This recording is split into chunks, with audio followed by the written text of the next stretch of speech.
नमस्कार दोस्तों, मैं सतवीर सिंह अपने यूट्यूब के भारत लिंक ग्लोबल चैनल पर आपका स्वागत करता हूं। दोस्तों, मैंने आज सवेरे की जो वीडियो डाली थी उसमें आरती राव जी की जो स्टेटमेंट थी उसमें मैंने कहा था कि वो बिल्कुल परफेक्ट स्टेटमेंट थी और वो बिल्कुल ठीक कहा था।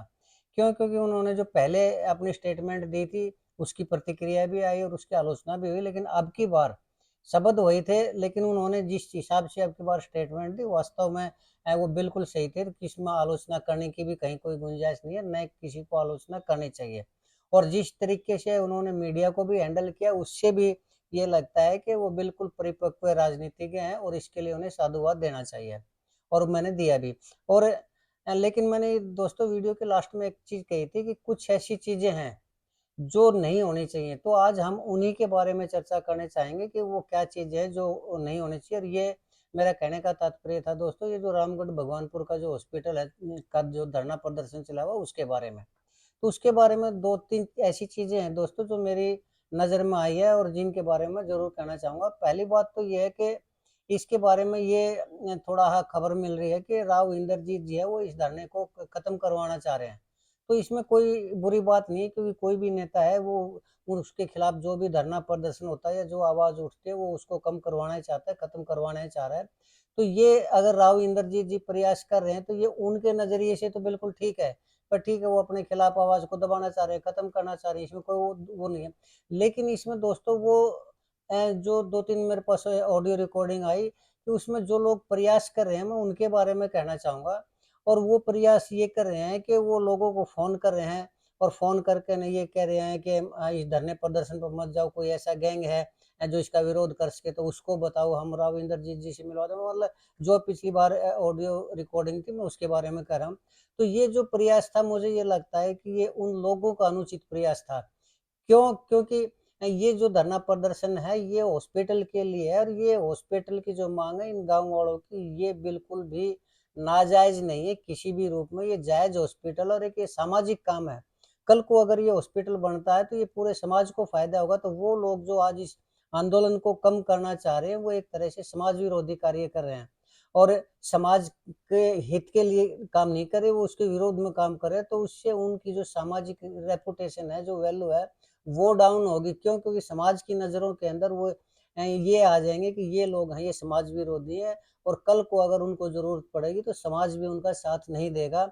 और सिर्फ़ एक वो ऑडियो रिकॉर्डिंग ही क्यों, और भी कुछ सुनने में आता है कि कई लोग ऐसे हैं जो आरती राव जी के पास जाके न घेवर खाते हैं, फिर अब बाद में आके न उस आंदोलन की आलोचना करते हैं या फिर ग्रुपों को वो कर लेते हैं, उसमें उल्टी-सीधी पोस्ट डालते हैं। मैं उनको भी यही कहना चाहूँगा कि वो ऐसा ना करें। क्योंकि नेता तो आने-जाने चीज़ है, आज नेता है, कल नहीं है। ये तो जब तक जीतते हैं तब तक नेता है और जब हार जाते हैं तो उन नेताओं की कोई वैल्यू नहीं होती। लेकिन समाज हमेशा बना रहता है, तो इसलिए हमें समाज के साथ खड़ा रहना चाहिए। बस एक अपने थोड़े से लोभ के अंदर किसी नेता की गुड बुक मारने के लिए, अपना नंबर बनाने के लिए कोई भी समाज विरोधी कार्य नहीं करना चाहिए। और विशेष रूप से अगर वो लोग धरने प्रदर्शन पर आते हैं और अगर वहाँ कुछ खाने-पीने का अरेंजमेंट है और उस खाने-पीने का, जलपान का अगर वो यूज़ कर रहे हैं और फिर भी विरोध कर रहे हैं धरने प्रदर्शन का, तो इसको दोस्तों बोलते हैं नमक हरामी।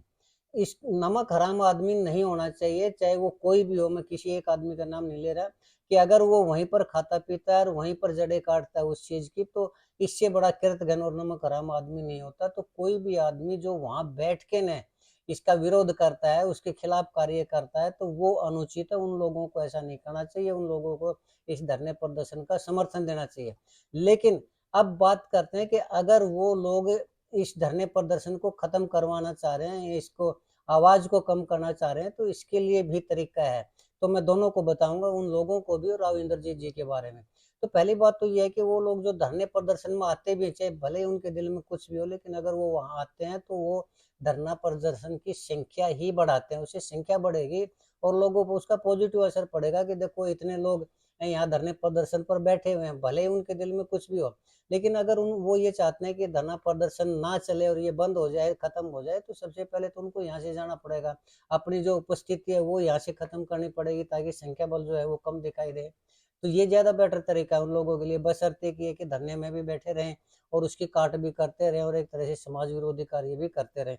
अच्छा, दूसरी बात, अगर राव इंद्रजीत जी इस धरने को खत्म करना चाह रहे हैं तो उसके लिए बेटर यही है कि इस तरह के काम करने की बजाय हो सकता, अब जैसे ये जो लोग आए थे पीछे, एक कुछ कमेंट भी आए थे कि ये लोग थे वो उन्होंने नहीं भेजे, राव इंद्रजीत जी ने नहीं भेजे। हो सकता है उन्होंने नहीं भेजे, हो सकता है अपनी मर्जी से आए हों, लेकिन अगर भेजे भी हैं तो भी हम यही मान के चलते कि ये तो भी अनुचित काम है। अगर फिर भी वो इस धरने प्रदर्शन को करवाना चाह रहे, बंद करवाना चाह रहे हैं, खत्म करवाना चाह रहे हैं, तो उसके लिए तरीके और है। एक मैं एक तरीका बताना चाहूंगा राव फैमिली को कि वो मेरे हिसाब से सही तरीका होगा इस धरने प्रदर्शन को खत्म करने का और इस यहाँ से हॉस्पिटल ना बनाने का। और वो तरीका ये है कि ये जो आंदोलन चल रहा है रामगढ़ भगवानपुर की पंचायत का या उनके समर्थकों का, इसके पैरेलल वो किसी और गांव को उठा दें और उनको ये कह दें कि हम डिमांड करते हैं जी हमारे क्षेत्र में या हमारे गांव की पंचायत की जमीन में हॉस्पिटल बनना चाहिए। और इतने ही आदमी बैठे हुए हैं, इतने ही आदमी वहां बैठा दे और उस आवाज को बुलंद करें। तो ऑब्वियसली है, जब आपस में दो चीजें टकराएंगी, जब समाज टकराएगा तो उसका फायदा राव इंद्रजीत जी को होगा और वो ये आंदोलन अपने आप कमजोर हो जाएगा और कोई उनको कहने वाला भी नहीं होगा। क्यों? क्योंकि वो ये कह सकते हैं फिर कि भाई खुद ही फैसला कर लो, मैं कहाँ बनाऊं, रामगढ़ में बनाऊं या और कहीं बनाऊं, भले वो मीरपुर हो या कोई और गांव हो। तो अगर वो इस तरह का धरना प्रदर्शन दूसरी जगह करवा देते हैं या तीसरी जगह करवा देते हैं, यानी 2-3 और धरने प्रदर्शन करवा देते हैं, तो ऑब्वियसली रामगढ़ भगवानपुर की जो पंचायत की जो आवाज है वो कम पड़ेगी उससे। यही तरीका, और इसके अलावा तरीका है भी नहीं। इसमें मुझे लगता है कि वो सक्सेस हो जाएंगे। क्यों सक्सेस हो जाएंगे? क्योंकि आजकल जो लोग है ना वो ये सोचते हैं कि नेताजी ने जो कह दिया ना वो बिल्कुल ठीक है। और करना क्या है, राव फैमिली को सिर्फ एक मीठी गोली तो देनी ना। जैसे भगवानपुर और रामगढ़ के जो लोग हैं उनको मीठी गोली दी थी कि तुम हमें जमीन दे दो और हम वो कर देंगे, हॉस्पिटल बना देंगे, उन्होंने जमीन फटाफट दे दी। तो इसी तरह दूसरे गांव के लोगों को भी एक तरह से मीठी गोली देने के, ठीक है हम हॉस्पिटल यहाँ ले आएंगे, तुम यहाँ डिमांड मांग करो, धरना प्रदर्शन करो कि हमारे इसमें हॉस्पिटल आना चाहिए और हम हॉस्पिटल ला देंगे। अब हॉस्पिटल आता है या नहीं आता ये तो बाद की बात है ना, लेकिन लोग जरूर धरना प्रदर्शन कर देंगे, आवाज बुलंद कर देंगे। क्यों? क्योंकि मैं समझता हूँ कि लोग नेता को ये मानते हैं कि उसने जो कह दिया नेताजी ने वो पत्थर की लकीर है।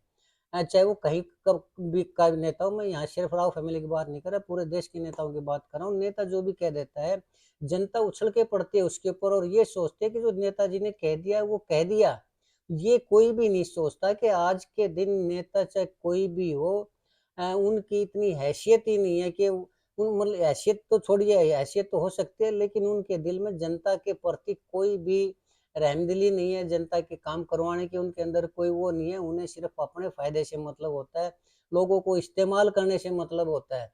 तो मैं समझता हूँ यहाँ पर भी यही चीज हुआ है, रामगढ़ भगवानपुर में भी यही चीज हुई है। अगर उन जैसे ही राव इंद्रजीत जी ने ये कहा कि वो जमीन दे दो और उसके लिए वाटर वर्क के लिए जमीन दे दो, हम हॉस्पिटल बनवा देंगे, पंचायत वाले उछल के पड़े, अरे राजा साहब ने कह दिया, राजा साहब ने कह दिया, और कटागिरी ने जमीन दे दी। अब घूम रहे हैं ना हाथों में मोमबत्ती लिए, और कर लो नेताओं के ऊपर भरोसा। खैर चलिए दोस्तों, ये तो मेरा मजाक था, लेकिन मेरे हिसाब से तो राजा वो होता है जो अपनी जबान के ऊपर पक्का रहता है। पहले जमाने के जो राजा हुआ करते वो अपनी गर्दन तक कटवा दिया करते। और आजकल लोग मीठी गोली दे के ना जमीन ले लेते हैं, तो खुद ही अंदाजा लगा लीजिए कैसे राजा, कहाँ के राजा, कौन से राजा। राजशाही तो वैसे भी 1947 में खत्म ही हो गई थी। चलिए खैर कोई बात नहीं दोस्तों, तो मेरा कहने का तात्पर्य ये है कि ये ऐसा तरीका है जिससे जो राव फैमिली इस धरने प्रदर्शन को खत्म करवा सकती है, इसकी वैल्यू है ना खत्म कर सकती है, कम कर सकती है और हॉस्पिटल से भी पीछा छूट सकता है। तो ये तो सलाह थी राव फैमिली के लिए। अब भगवानपुर और रामगढ़ की जनता को क्या करना चाहिए? मैं ये समझता हूँ कि अभी जो उनका ये आंदोलन है ना उसमें इतनी जान नहीं है। क्यों? क्योंकि जब तक के आंदोलन रेवाड़ी से बाहर नहीं निकलेगा, हरियाणा से बाहर नहीं निकलेगा, दक्षिण हरियाणा से बाहर नहीं निकलेगा, तब तक उनकी आवाज में इतना दम नहीं होगा। अगर रामगढ़ भगवानपुर के लोग चाहते हैं कि हॉस्पिटल बने, तो मेरे हिसाब से ये कैंडल मार्च वगैरह है, ये इतनी ज्यादा इफेक्टिव चीज नहीं है। मैंने कई बार कहा है कि स्टेट लेवल के नेताओं को बुलाइए ताकि मीडिया, स्टेट लेवल की मीडिया कवरेज करे, नेशनल लेवल के नेताओं को बुलाइए ताकि नेशनल लेवल का मीडिया इसको कवर करे और विधानसभा में इसकी आवाज उठवाइए। और राव इंद्रजीत जी ने जो उनके साथ एक तरह से छल कपट किया है उसको, आवाज को विधानसभा में और संसद में उठाने का प्रयास कीजिए। अगर ये ऐसा हो सकता है तो जरूर ये सरकार की नजरों में आएगा।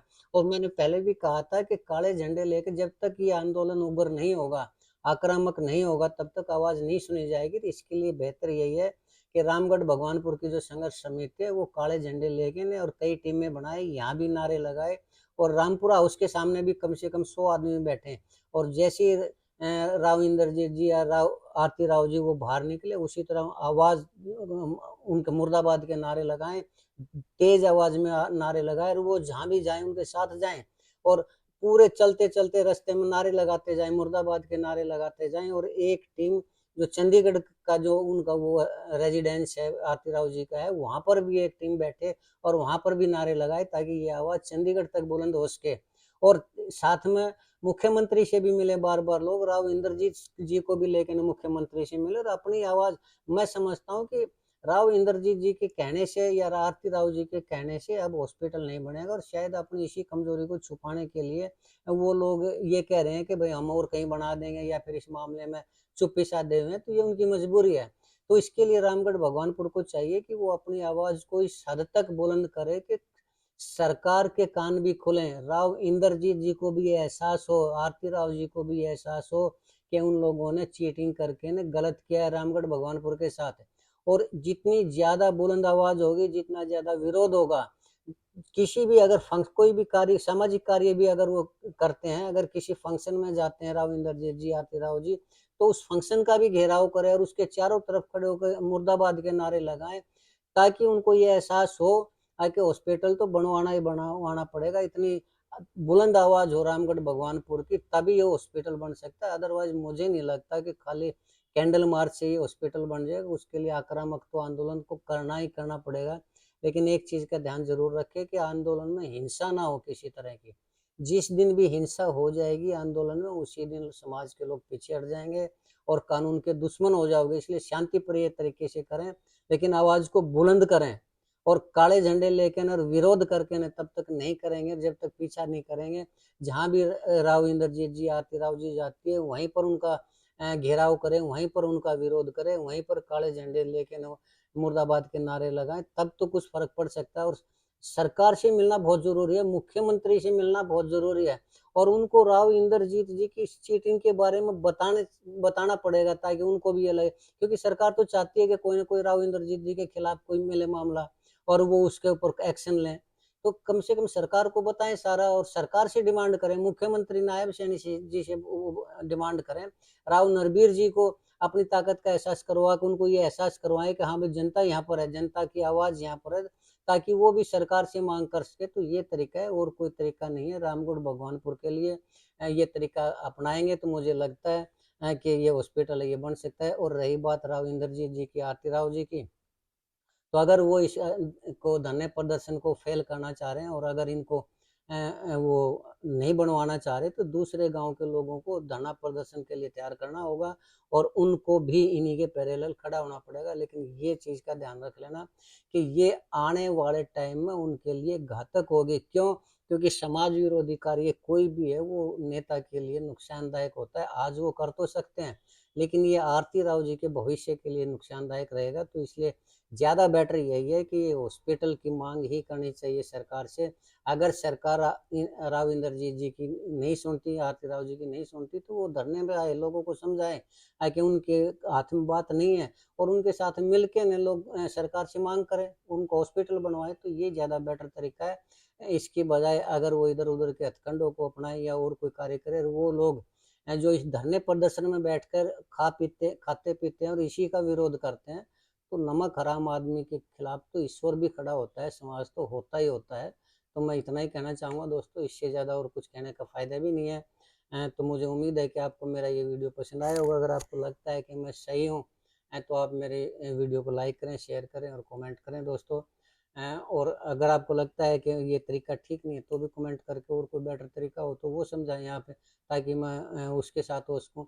और चलते चलते मैं एक निवेदन करना चाहूँगा कि आप मेरे इस चैनल को सब्सक्राइब जरूर करें दोस्तों। आपने मेरा ये वीडियो देखा, इसके लिए आपका दिल से धन्यवाद। नमस्कार, जय हिंद, जय भारत।